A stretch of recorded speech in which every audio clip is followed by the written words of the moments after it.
بسم اللہ الرحمن الرحیم۔ شروع اللہ کے نام سے جو بڑا مہربان نہایت رحم والا ہے۔ السلام علیکم۔ آج ہم پڑھیں گے کلاس 9 کے مطالعہ پاکستان کا چیپٹر نمبر 1، جس کا نام ہے پاکستان کی نظریاتی احساس۔ سب سے پہلے ہم پڑھیں گے نظریے کے ماخذ۔ جو عناصر نظریے کو تشکیل دیتے ہیں وہ نظریے کے ماخذ کہلاتے ہیں۔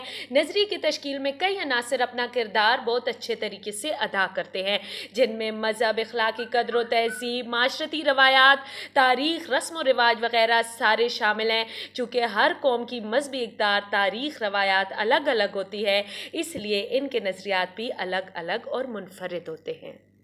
اب ہم پڑھیں گے نظریے کی ضرورت اور اہمیت۔ نظریہ کسی بھی قوم کے افراد میں اتحاد، یگانگت اور قومی مقاصد کے حصول کے لیے صحیح سمت میں رہنمائی کا باعث بنتا ہے۔ نظریہ سیاسی اور معاشرتی امنگوں کے اظہار کا دوسرا نام ہے۔ اسی طرح نظریہ کسی بھی معاشرے یا قوم کے افراد کو متحد رکھنے میں سب سے اہم کردار ادا کرتا ہے، کیونکہ جب معاشرے کے افراد کی سوچ ایک جیسی ہو جائے تو ان میں مثالی اتحاد قائم ہو جاتا ہے اور اختلافات کم ہو جاتے ہیں۔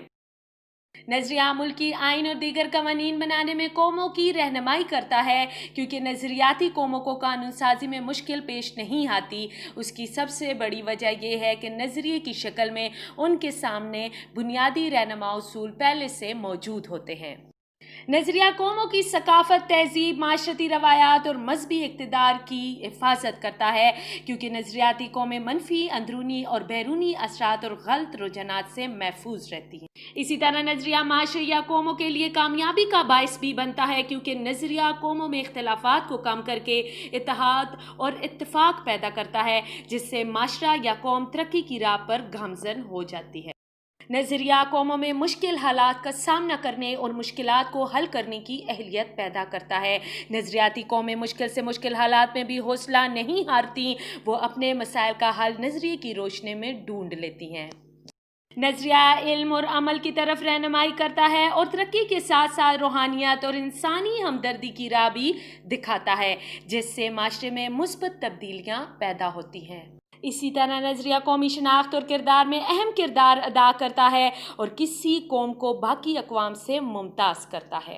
نظریہ قوموں کو منفی اندرونی اور بیرونی اثرات سے محفوظ رکھ کر قوم کو بامقصد زندگی کی ترغیب دیتا ہے۔